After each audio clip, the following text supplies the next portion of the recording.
Hello, everyone, and welcome to today's event, Better Together. This event is part of a series of events going on across iwill Week, where we're pulling together for youth social action. I'm Lela, and with me is Karina, and we will be your hosts for today's session. For myself personally, I'm from Harrogate in North Yorkshire, and a bit of background about myself. I'm an iwill ambassador and digital change maker focused on ensuring that all decisions being made about young people are made with us at the heart of those, as we really are the experts of growing up in this digital by default world. I do this by informing, inspiring, and engaging lifelong learners like every single one of you in the audience and members from across society through holistic STEM opportunities to show how we can all be digital change makers in our many ways. So, with that, Karina, I'd love you to quickly introduce yourself also. Yes, thank you so much, Lela, and welcome everyone. We're so excited to have you here today. So I'm Karina. I live just outside of London. I'm currently doing my A-levels in biology, chemistry and English literature. And like Lela, I have a great passion for social change, and I've really been enjoying furthering this as an iwill ambassador. So on the topic of today, we're going to be discussing enabling environments, and I've in the past with my social change have really experienced some really wonderful environments, and we hope that we can share with you how these were formed and how you can go further to create these. And I'm so excited to not just have you co-host with me, but also have you speak a bit more about that grassroots change and that power of that enabling space that you've cultivated at that grassroots level.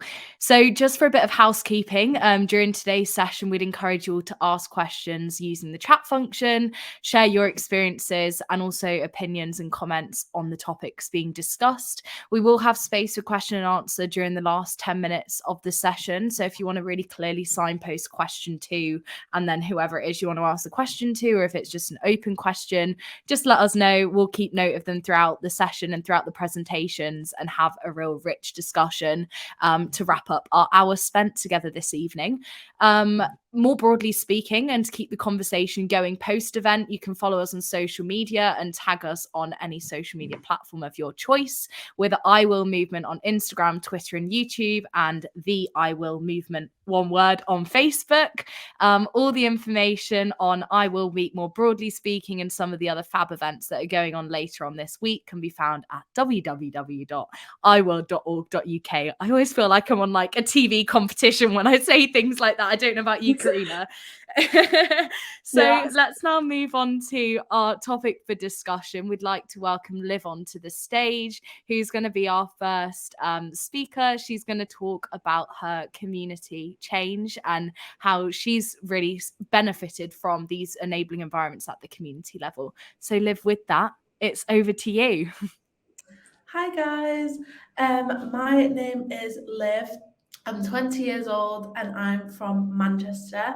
I've been a change maker since the age of 12 and my journey started through an amazing organisation called Reclaim. I'm also currently project coordinator at Young Manchester. Next slide, please. My journey started 8 years ago when I joined Reclaim. And if I'm honest, when I joined, 12-year-old me was looking for somewhere to hang out, to get free food and to be somewhere during the half-term holidays. And I never could have anticipated what that would have become. I was a confident person, but lacked the confidence in my own potential. And whilst I knew I had a voice, I didn't know how to use it. And I was really unaware of the power it held and the impact it could have. From age 12, Reclaim have supported me to be confident in who I am and have equipped me with the skills and knowledge to lead change in my community. From leading If We Did This, a campaign tackling the violent language in the House of Commons, to the Hour Pass, a free bus pass for 16 to 18-year-olds in Greater Manchester. Next slide. I feel like I'm doing a conference. Yeah, brilliant.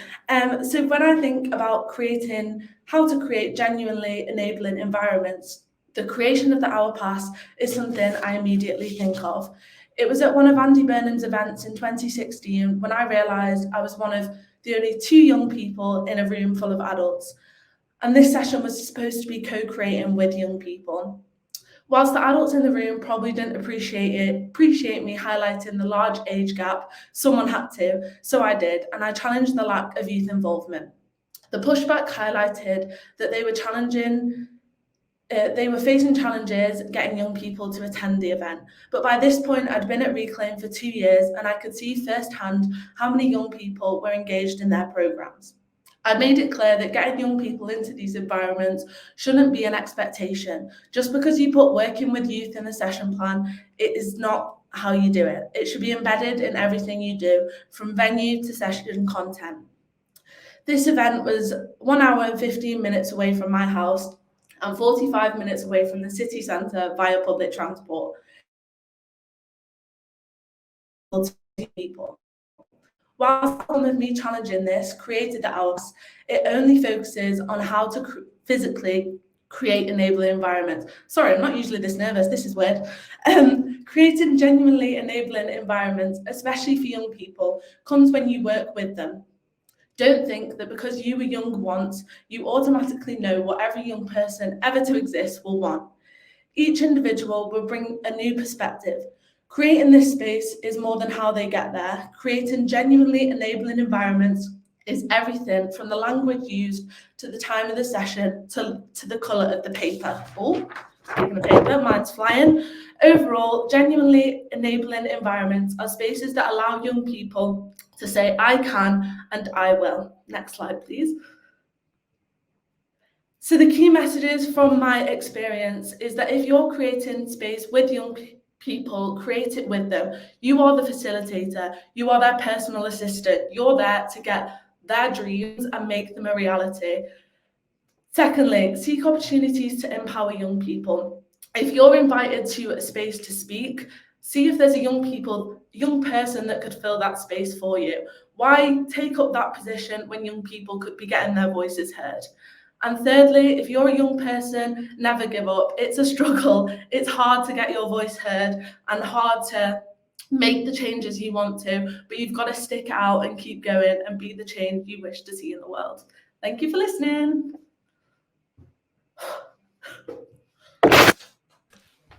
Wow, Liv, thank you so much for that. And I really do hope people go and connect with you on social media, because if they're anything like me, they will have been really inspired by what you did there. I think, and I always say it, being a change maker often does start with a bit of a frustration. You know, for you, it was that public transport issue and seeing like young people being treated as a checkbox entirely, where, you know, oh yeah, we're including young people, look at it on a glossy poster, but it comes to that co-creation and that working together with young people going forward. Even like if you have like a survey or anything like that, it's about taking the results there and actually going on and doing something and listening to the young people. Because as I said in my intro, we really are like growing up in that. We are the experts of growing up in the modern day, and we know exactly those challenges that we're facing, and we have the big ideas and solutions to kind of resolve that, kind of beyond some of those big systems and things which often oppress that innovative thinking.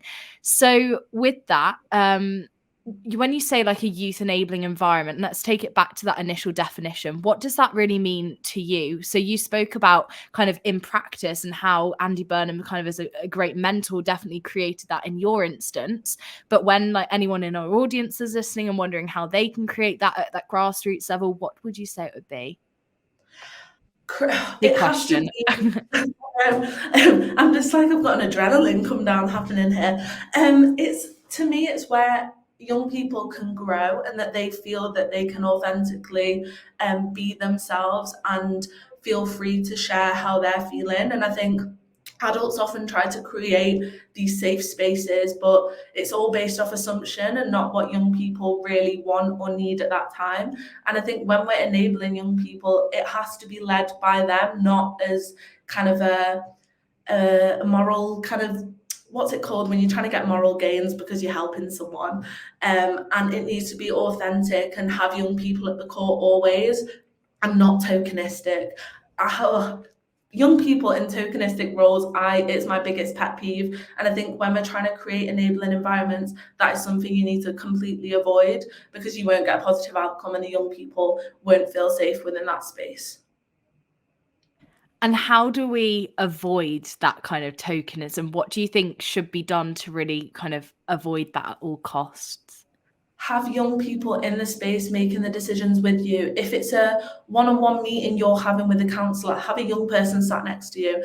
If you're invited to a speech and it's about what young people are experiencing at the time, ask a young person to come to the event and talk about their experience. We always ask adults to talk about the young people they work with, but why don't we just ask the young people that they work with? It's not difficult, and I think people put a big kind of narrative around young people being inaccessible and we're always on our phones. And well, if we're always on our phones, use social media to make these opportunities available and get us in the space, and really use that negative narrative that you've created to make something positive and enable them to create change.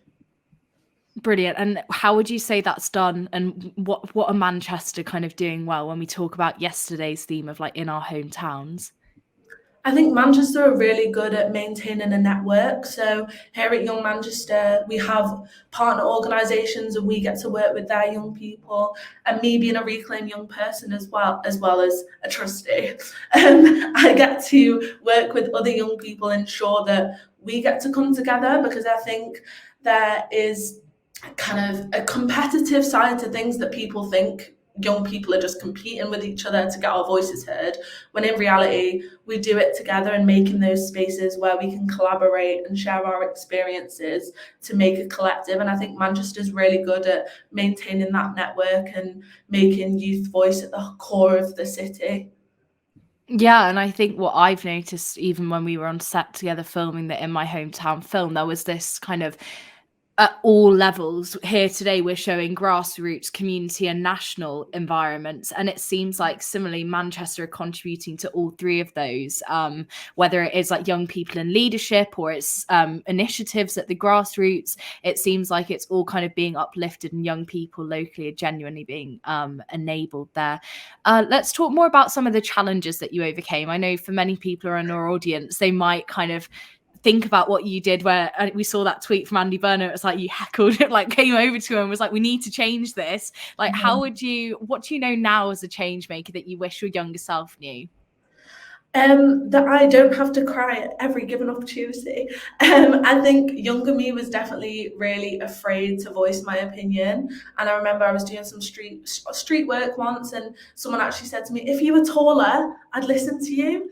And I was 13 at the time. My height has nothing to do with the words coming out of my mouth. And I think when it comes to young people and trying to make change, society doesn't want you to do it. And for me as a young person, I use that to keep doing it and to try and rewrite the narrative that was put on me at birth as a working class northern woman. And I think that's the most important thing that younger Liv needs to be told, is that nothing that society says you can't do, like there is nothing that you can't do. You can do it all. And even if that means you've got to do it on your own, you can do it, and just silence them all with your work. And you spoke of Reclaim being like a great way to find that enabling environment. What more, kind of how exactly beyond the free food and things, how else did that kind of support younger you? And what was it that they were doing right that has meant that you continue to work with Reclaim to present day and Young Manchester? Like, what is it they're doing well that we want to see more doing as a takeaway from the event? I think Reclaim from the very beginning supported me regardless of the personal challenges I faced. So I was confident, and you could always hear me before you saw me. But I think internally I definitely struggled with my confidence, and it was definitely something that they've supported me with, even if they didn't say it. I think they always just knew that that was something that I needed to work on. And I think to this day, when it comes to events, they always share them with their young people. So I know some young people are going to the Commons next week or soon to speak about oracy skills, and they're always putting young people in environments, again, that society says that they shouldn't be in. And I think that's the most important thing about Reclaim as well, is that they're enabling working class young people to be everything that society says they can't be. And that's a real powerful thing for my journey as well, is they help me to identify who I am and the power that my identity has in society and the impact that I can have. So all the love to Reclaim always. That's so great to hear. And I think it speaks a lot, the fact that you're kind of now still with them all these years on. And I suppose as well, the power of that enabling environment in this kind of intergenerational sense, in that now I saw, like, I attended that event that you did not long ago in Manchester, the celebration of culture. It must be so great to now see like an uplifting of the next generation of youth social action and the new change makers and new generation of that too. Yeah, it is really empowering as well, like in my role. So I'm project coordinator at Young Manchester, and I now get to use all the skills I've learned at Reclaim and being a recipient of the programs to deliver that to the young people I work with.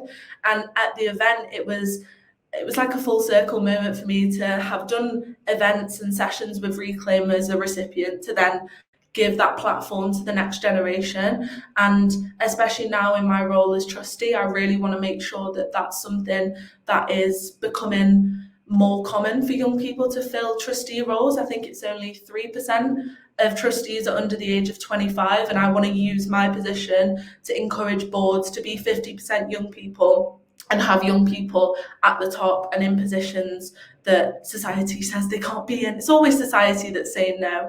And I think as well, Young Manchester with the co-CEO role, that's a really powerful thing. And it's great to see young people being given an opportunity that usually wouldn't be within reach. Yeah, and I bet as well the value you must bring, having gone through a lot of these programs which you're now heading up, like that does bring that kind of added expertise through lived experience, which people wouldn't have if they just took it on as like a job title and yet another thing to add to their CV. So that genuinely, as a reflection takeaway for me, has to be at the heart of those enabling environments, that intergenerational solidarity and looking at how you can continue to give back to a community which initially served you. Well, thank you so much for your presentation. What a way to kick off today's session. We'd like to now invite onto the stage Karina, who's going to talk a bit more about grassroots change and enabling spaces. Thank you, Liv. Yes, hello everyone, and a massive well done to Liv. I'm so thoroughly inspired and so pleased to be talking to you today about grassroots change and what makes an enabling environment at that level. So I'll start by just giving another short introduction of myself. I'm Karina, I'm 16, I live near London, and I'm currently studying my A-levels in biology, chemistry and English literature. And I have a great interest in medicine, and I'm sure like many young people here today, or many people generally, I have a great enthusiasm for social action, seeing how we can make our world better, our communities better, even on the local level. That's so important, and grassroots change especially. So working together on a community level, on a local level, to start initiatives, to start that community and national change. It's so important. And I'm really passionate about especially using it to help the environment, to help technology, and I've done so in the past. So if I could go to the next slide, please. Thank you so much. So this is just a bit about my journey, very briefly. So I started off in lockdown, like many people, still doing my schoolwork, but not exactly sure what to do with all of my time. So I joined the STEMET Society. So we can see in the middle there's a picture of the wonderful STEMET's youth board, and it's a really wonderful place. I found a very enabling environment where I've been able to work with other young women, especially, and non-binary people, to kind of further our interest in STEM. And through them, I learned about IBMZ, and I worked with them to create enabling environments for other young people and to create events surrounding technology and how we can make it more accessible and more interesting for a wider group of people internationally. And moving on from there, I've also been enjoying being a part of the Medic Mentor Wider Reading Club. So I've been on their committee, organising their debates, helping with coordination, really trying to spread an enthusiasm. And overall, I think my social action so far has been on getting people into education, increasing that enthusiasm, and making sure that young people are involved. Next slide, please. So a little very relevant bit for our topic today. So I think many people might have ideas about what makes an enabling and challenging environment. So it's so important in an environment to have diversity. I think that's very clear. Diversity of thought, of people, and it really means that we get the widest kind of support, ideas, and the best progress almost. It also helps to know that everyone is included, so ensuring almost that things are accessible. So, for example, working with communities and organisations like STEMETS, I found that they were really helpful for people who may not have technology. They would send over computers for events so that everyone could get involved. And people like Medic Mentor, we've got a huge diverse range of people from all across the country. So holding positive values that you align with is really important in an environment that you share the values of the people that you're working with. And I found that really clearly, for example, when volunteering with people, it's important that you feel that their values align with you. And if you find that some values don't align with you, question it, I would say. Speak up about it. Try and make that change. And another thing that I found really valuable in lots of the environments I've worked in is the pure enthusiasm. So in the iwill community, there's a huge enthusiasm for social action. And I've been able to combine that with my enthusiasm for bridging the classroom and industry when we're looking at technology. And that's helped me to speak at events like this and to be able to connect with everyone and elevate grassroots change. And of course, it's so vital that there's a support for growth and learning.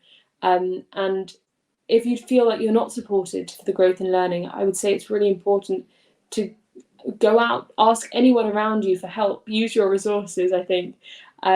So moving on to the other side of things that I found in the past have made an environment challenging. So poor accessibility, that's always an issue, I think, when they don't take into account people of all kinds of neurodiversities and different abilities. And I think that is so important, especially hosting events and outreach programs online, to make sure that everyone has access to technology, to Wi-Fi.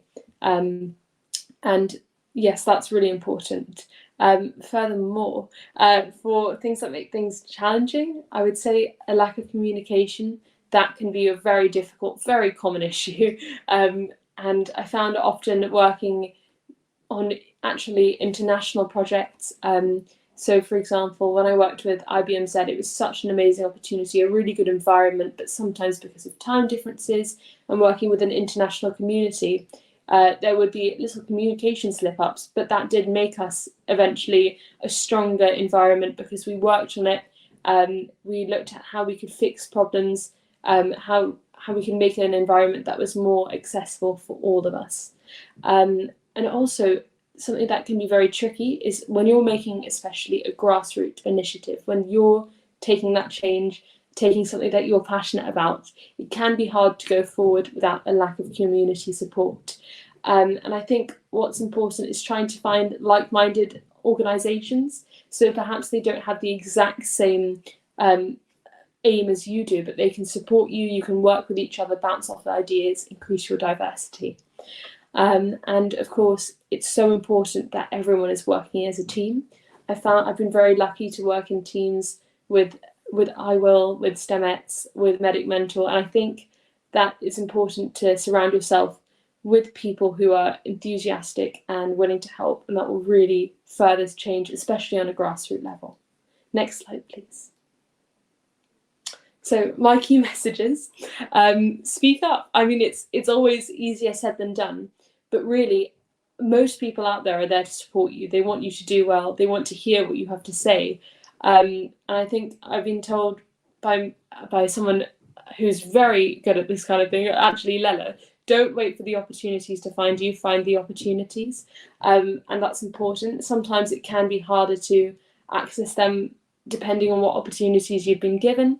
But I'd say going online, having a search of kind of student action projects, ways that you can get involved, or even talking to teachers at your school or people who support you in your workplace about how you can create change, how you can work with them, that's a brilliant thing to do.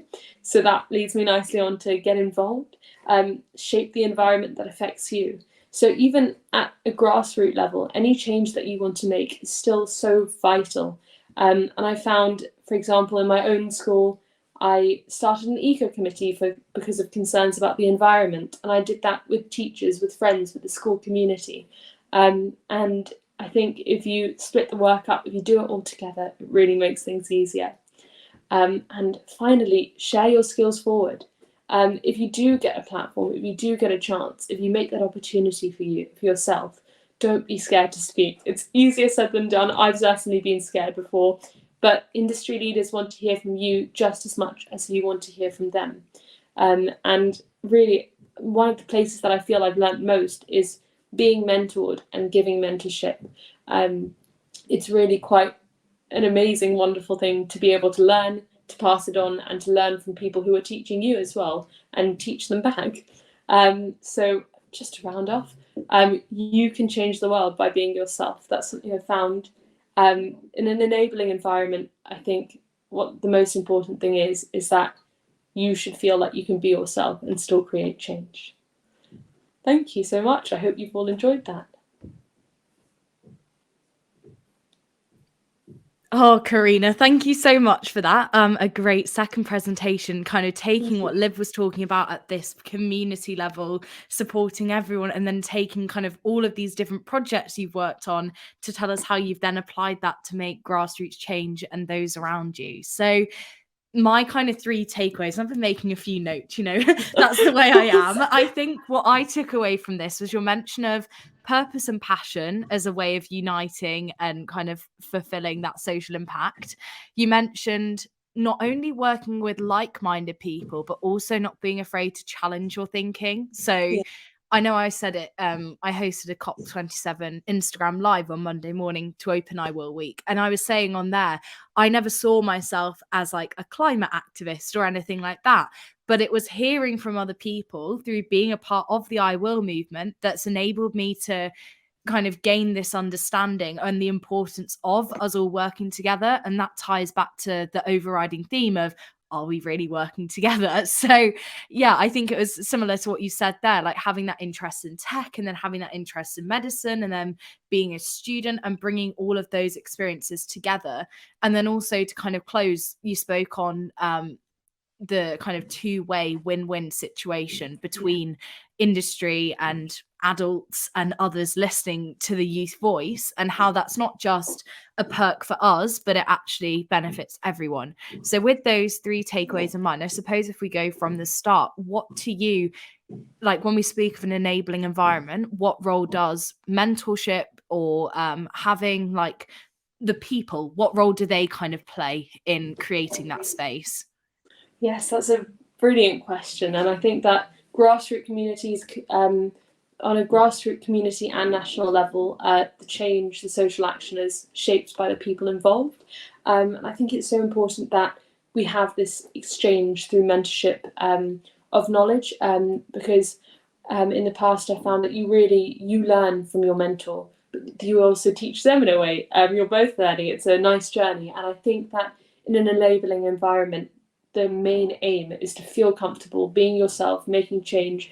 And to be able to do that, you have to be constantly learning, and constantly learning by learning from others, giving back to others. It's a wonderful, wonderful cycle.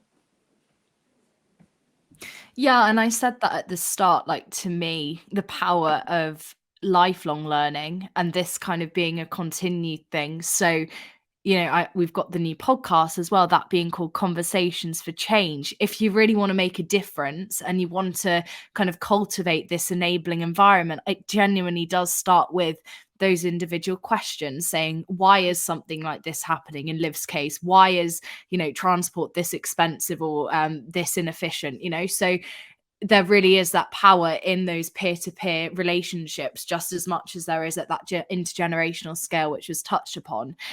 To you, we have enabling environments being coming together of like-minded individuals, but how have you kind of been a lifelong learner and been open-minded to the challenging of your thinking, and how has that then enabled you to create these better environments in turn? Yes, good question. So I think I was always saying it's important to have like-minded people in the base values, but it's also, as you were saying, it's important to have diversity in thought as well, and in ideas. I think that means that people challenge each other, and in my own roles, I feel just having discussions, having workshops, having kind of places where we can all talk, contribute, and feel safe and heard. It's You feel more empowered to gently challenge someone or discuss something with them. And I think that it's important to have the confidence to know that it's okay if you don't necessarily agree with everyone's ideas, as long as you treat their ideas with respect, you work on reforming them, reshaping them, and combining everyone's involved. And then that comes back to the final point, talking about this intergenerational and that kind of solidarity there. It's if we all come in with what I often call rebel ideas or diversity of thought, or it's formally called like cognitive diversity, where we're all thinking differently and bringing in those different experiences, we're ensuring that we're not just creating a one size fits all solution, because similar to young people, we aren't all homogenous. There's more than one youth experience. So it's making sure that, you know, when you are a change maker or you are representing a youth voice, it's looking at how you can then kind of bring even more seats to the table once you've kind of got that youth foot in the door. For you then, coming off of that, what importance do you see in kind of purpose and passion? You spoke on the importance of values, but how do you feel such topics can kind of unite us and create these enabling spaces? Yes, another good question. I think it's so important to be able to not only be the enthusiasm, create that enthusiasm, but also go forward and help other people feel enthusiastic about it too. I think that it drives our projects. Obviously, you can't have, you need organisation, you need the teamwork, but the enthusiasm is really the spark that lights up and drives all of youth social action. And I think that it's so important that everyone still takes each other into account in their enthusiasm, and that different enthusiasms are shared, and that everyone is considered in that way. That's fabulous. Thank you so much, Karina. I don't know if you had like a small closing word, closing snippet. You gave us those 3 key takeaways, but anything you want to just add to as a reflection of this kind of follow-on conversation? Yes, absolutely. Well, thank you so much. I've really enjoyed speaking. It's been inspiring to hear from yourself, from Liv, and to also be able to discuss what makes an environment enabling, because it's so vital that young people feel accepted and that they can access opportunities. And it's really wonderful to see that multi-generational work is happening and occurring right now. Yes, that's it. It's that notion of I can and I will. See what I did there? I Always on brand. Yes, very on brand. Thank you so much, Karina. It's been wonderful hearing more about your youth social action, and so much more to come. And with that, Claire is now going to join us to talk about her social action at this national level. Claire, the stage is yours. Hi everyone, my name is Claire. I am 18 and I'm also from Manchester, just like Liv. Actually, Liv is living legend in the city of Manchester because of the way that the Hour Pass has not just saved money, but really united communities together. This world of social action has really changed my life, and I am really happy that this is what I get to do and that I get to bring other people along for the journey too. Next slide, please. So, goodness, my journey of social action.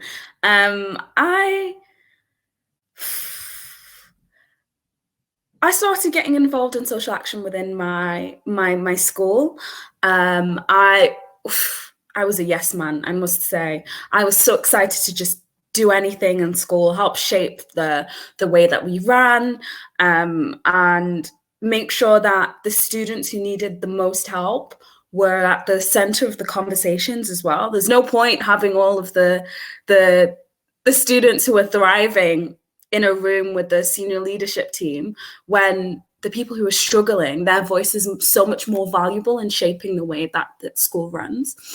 I've said working in collaboration, cooperation, partnership, and those are terms that the different organisations that I've had such a wonderful experience with uses to describe the way that they work with others. And really in this session, highlighting the way that organizations, young people, leaders can all work together to create change on all levels, not just national, is so important. I think when we look at the wonderful work that organizations or even young people are doing, so many of us are doing such similar work and creating new resources and using up so much time and energy when we could be doing that together. And not only does it save a lot of stress, but it saves time, it makes us more efficient, it makes us more united as a whole. We get to bring in that diversity of thought too. So one key takeaway that I'd like you to have from this session is, whatever you do, reach out to others. How can we do this better? What have you learned from your work? And share that learning too. The biggest campaign that I've had the pleasure of being a part of is Lonely Not Alone. I've done a lot of work with the Co-op Foundation. If you look throughout the years, you can see me age in all of the photos, because I just love the way that they share their learning and are open and honest about the way that they work with other organizations and are open to learn. And Lonely Not Alone was is one of their campaigns, the biggest one that they currently have. And it's a campaign to tackle the stigma around youth loneliness. I got involved with the campaign before it had a name.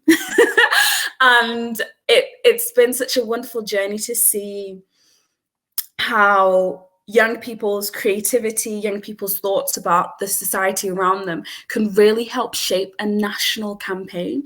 One thing that I love to say about the way that the Co Foundation works is that they've always been so happy to do everything that we ask. The photo there is a snippet from our second year of the campaign, a film that we created. And it was just such a joy for not just us, but for the foundation to just get involved and really build this campaign with young people, and actually not just with young people, but just give us the lead. And so it came to a point where they were just signing off things. And it was really lovely, because not only does it teach young people that your voices are valued and that you can have a real impact, but it's that trust and being able to see the other co-designers grow in as a young person, as change makers.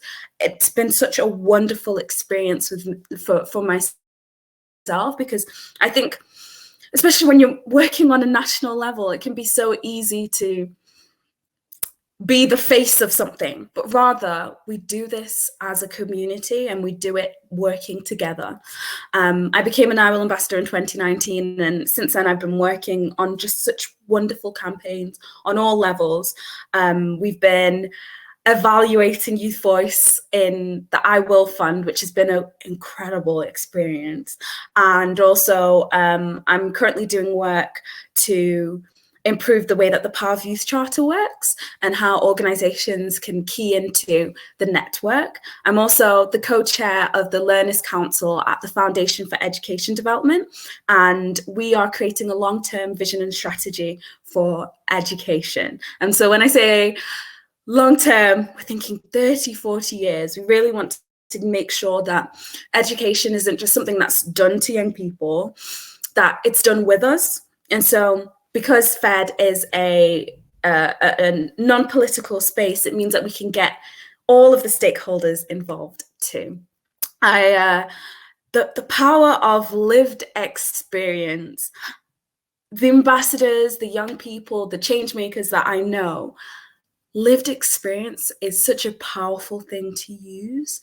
I think if you grab anyone off the street and ask them to comment on statistics, it can be really difficult to get that connection. But when you share stories, case studies of how movements, organizations, programs, initiatives have changed and improved the lives of not just young people, but the wider society, it really connects to our hearts too.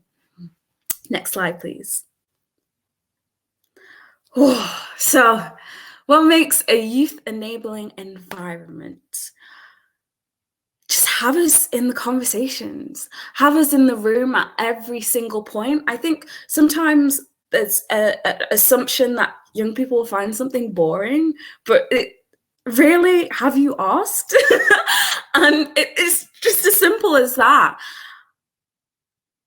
When we exclude young people from the conversation, whether intentionally or unintentionally, it means that the project becomes further and further away from what young people want. Nothing about us without us. I've heard so many wonderful leaders just really take this up, and it's so important that we listen to the stakeholders when we are creating and designing these initiatives. Embedding our values within organizations is so important. I think sometimes it's easy to fall into the trap of having one person within an organization to be the designated youth worker. They will be the only point of contact for young people, but it means that if that person leaves, what happens? What happens to that youth board? What happens to that initiative? What happens to that program after school? It's so important that every individual within an organization really upholds those values and takes responsibility for the workload too. Sharing learning is so, so important. Liv was talking about Young Manchester taking up a young person as a co-CEO. And the reason why I'm so excited about it is because being able to share that learning with others means that we hope to see other organizations to do the same. Next slide, please. And the roles of stakeholders. Wow. In the photo, you can see iwill ambassadors, individuals from UK Youth. We were all gathered at Anthropy, well, the Eden Project based in Cornwall. And that event was really interesting because everyone was in the room, really. We had business leaders, we had charitable organizations, we had young people, and it was really mind-blowing, to be honest. And it's so important that we address everyone in the room and make sure that everyone has something to say, really, because we can't do this by ourselves. And so I've got a question for each of the stakeholders that I've identified within our work. So young people, my peers, what do we need from others when we are asking for these youth enabling environments? How can we request it? How do we urge the networks around us to really make meaningful social action available to us? Organizations, how can you truthfully and genuinely embed youth voice throughout your organization? Communities, community leaders, how can you give young people a voice within the community? I love hearing Liv's story because I think it is such a great example of why it's so important. It really has helped shape lives, and from my peers within Manchester, we've saved so much money, and it's meant that so many of us have been able to reach higher education in a way that we might not have if that wasn't provided. And the big guns, government, what barriers are there to young people engaging with social action projects, and really, how can we make sure that those barriers aren't there? Thank you so much. Next slide, please. Please have my socials. I love talking about this, but really, I love making action too. You can follow me on Instagram, Twitter. I'm also on LinkedIn. But really, how do we keep this conversation flowing? And how do we make sure that there are tangible things that we do after today? Thank you. Thanks so much, Claire. What a presentation to wrap up our session with. I particularly liked my English literature self, that rule of 3 being collaboration, cooperation, and partnership, and the importance that that plays in creating these genuinely enabling spaces. Karina, I don't know if you had a question for Yes. Claire before we bring Liv back on stage and have a concluding Q&A. Yes, I'll have to be quick, but Claire, that was such an amazing, such a powerful conversation that you were having, and I loved what you were saying about young people being given independence and trust. That's so important to create an enabling environment.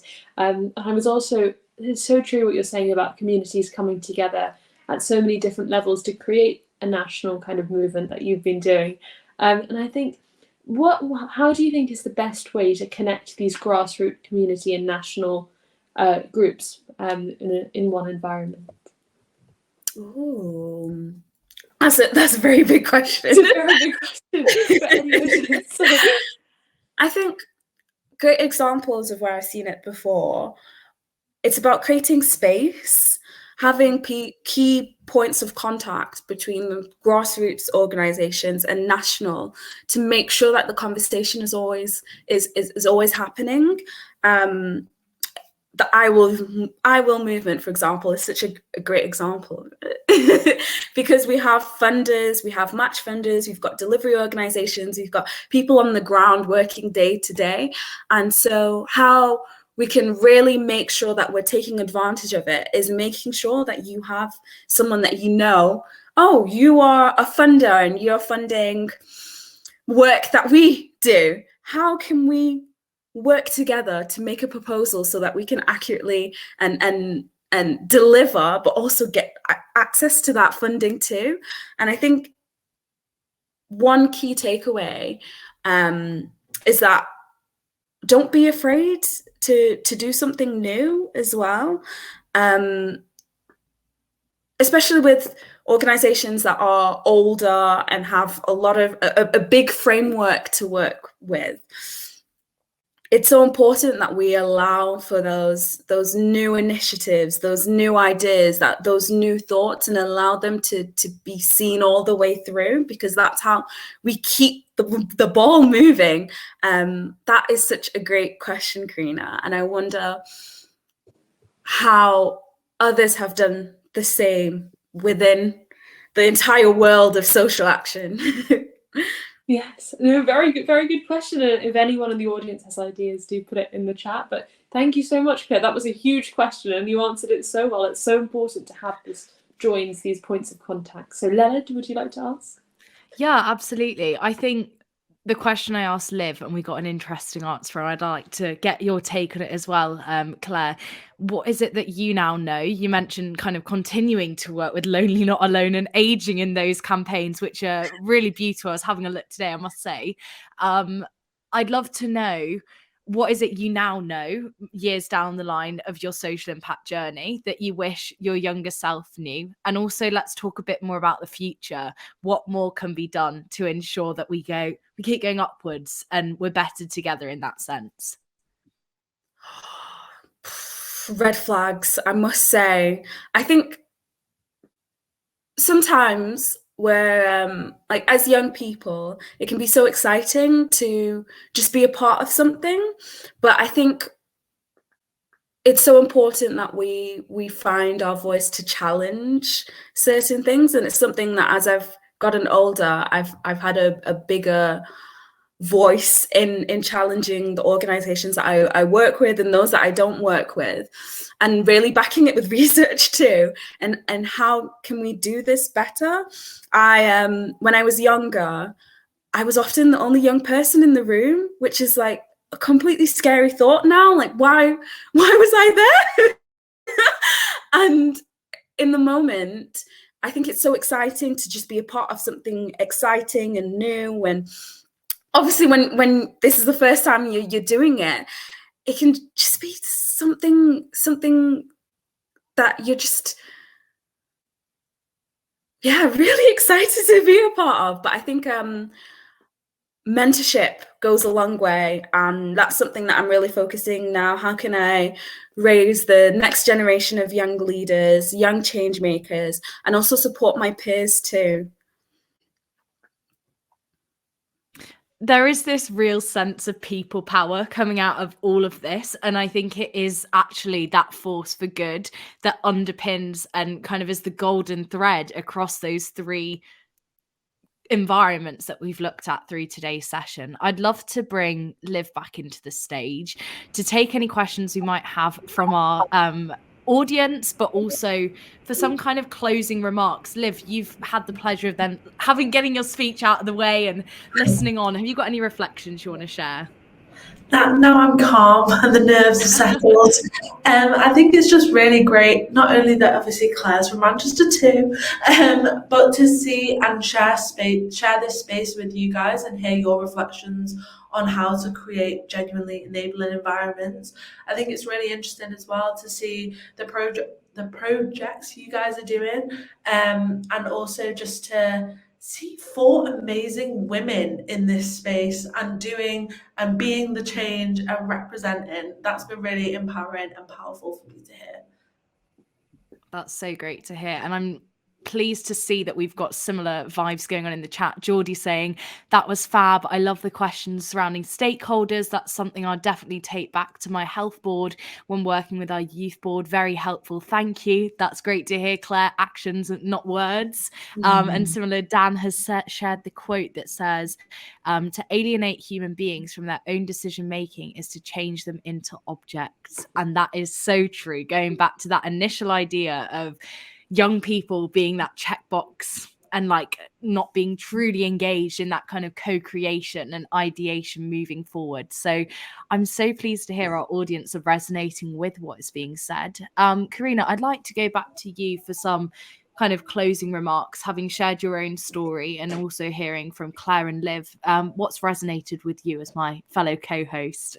Yes, no, it's been such an honour to listen to all of you, to be able to host this today, and I think I'm just so enthused by everything that you've all been saying. I think I can see this really strong sense of passion around social action, and I think that we all agree that it's so important that there's a huge diversity, there's a huge push for organising and making things accessible, and just to create these huge communities that will work better together for things that are really important to us. So yeah, no, I'm feeling very empowered and we'll get ready to go on some more social action. And Claire, sorry. What's one thing you've heard Liv and Karina speak about that you want to then channel into that work you're doing at a national scale? Ooh. I think the power of collaboration. I think we definitely need to, whether that's doing research so that we can really, really get to the hearts of the decision makers, or providing case studies like Liv's and Karina's. I think definitely too many people are doing the same stuff and not working together. How can we make sure that we know about each other? And that, yeah, we truly are better together. Love it. Linking back to the title. I'd love, with that in mind, to go to have a look at our slider. I'm hoping that people have seen it, but if not, we'll give you a few moments and ask another question in between. But if you go on your screen, you should have like the chat, and then there should be a have your say button, as it's beautifully demonstrated down on this little ticker down here. On there, we've kind of got 2 reflection questions. We'd love for you to respond to those and let us know what an enabling environment means to you, and also where do you feel most enabled? Is that grassroots like Karina? Is that community like Liv? Or is that nationally like Claire? We'll give people a few moments to think about those questions, and then hopefully we'll have those results populate onto our screens before we close out for the session. Karina, I don't know if you had any other questions for our speakers. Yeah, just a quick comment actually. I think it's been really amazing planning this session and going into it looking at different levels of community change, so grassroots, community, national, and they're all so vital, so important. But it really resonated with me what all of your work, and that we're doing different things but similarly, and as you said, Claire, it would be amazing if we could combine it all make it all one thing, to be more efficient, to save kind of our work. So just like a question for both Claire and Liv. It's a bit tricky, but if you had to sum up your enabling environment in 3 words, how would you describe it? Just as a nice, powerful summary. Oh, I can see Liv. I can see the gears turning. Properly reflecting. I'm trying to make sure it's 3 words. No, I know. Oh, it's okay if it's a few more, just like a nice, concise one. But I think just led with young people. So we'll just block out the space between young people. Youth. Yes, led with youth. Yes, that's so important. Powerful, simple, and very true. Thank you. Claire?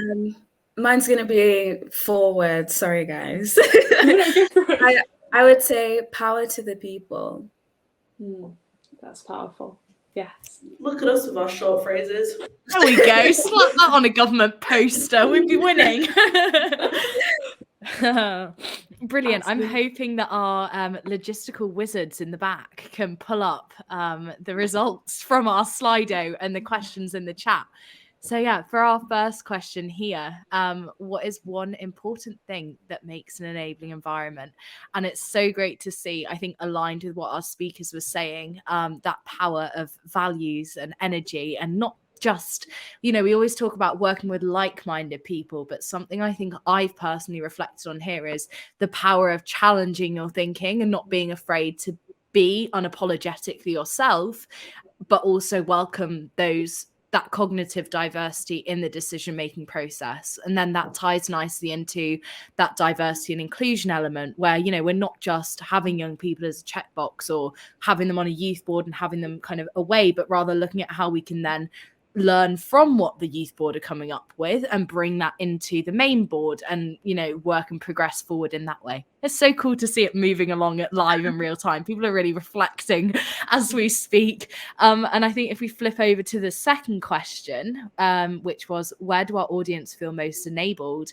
Community is outright our winner here, shortly followed by grassroots. Nationally speaking, I think, and maybe Claire, you've got something to say here, but to me, I feel that we always say, if you think globally or nationally in your case, but act locally, that's how we can make great change. And I suppose there is this intersectionality across all 3 of these tiers. Would you agree with that?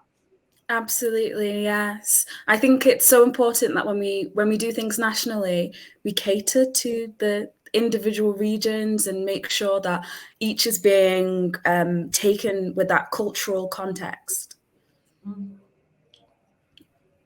Wonderful. And I think that brings us to the end of the session. Karina, would you like to close, or are you happy for me to do so? I'm happy for you to do so. I'd just like to say a quick thank you to the speakers and to yourself, Lella. It's been so amazing, so empowering. And yes, you close up, Lella. So yeah, with that, thank you everyone. This is all we've got time for today. I want to thank our speakers, Liv, Claire and Karina, as well as all our incredible people at iwill who've helped make this big idea of mine and Karina's a reality and allow us to bring in such incredible young change makers. It truly has been a pleasure to moderate this discussion. I'd like to also thank you all for joining us, for sharing your experiences, participating in the chat, and for everything you're doing to support youth social action. Just being here, I think, speaks huge volumes, and that you really are taking a moment to welcome that youth voice and think about what it is you can do to not just leave today's session feeling inspired, but really take that forward and, turn this into real actions. Please do provide us with feedback, as this will help us improve what we do between now and the next iwill week. And also don't forget to keep the conversation going by chatting with Claire, Liv and Karina on social media, as well as us at the iwill movement. Again, there's so much more to come. I'm literally running on to the next session now, which is on about how we keep moving as a movement. This is taking place over on Zoom, so you can find out on the iwill website if you want to find out more. But there's so many more events to come, so if you've enjoyed this one, it's likely there's something else planned later this week that will be of interest. But moving beyond I Will Week, our website's kind of a great hub for youth social action and to find out so much more about what it is you can do to ensure that youth voice is uplifted moving forward. So yes, thank you all for joining us. It's been a pleasure. I've been Lella. I'm from Harrogate in North Yorkshire, and goodbye.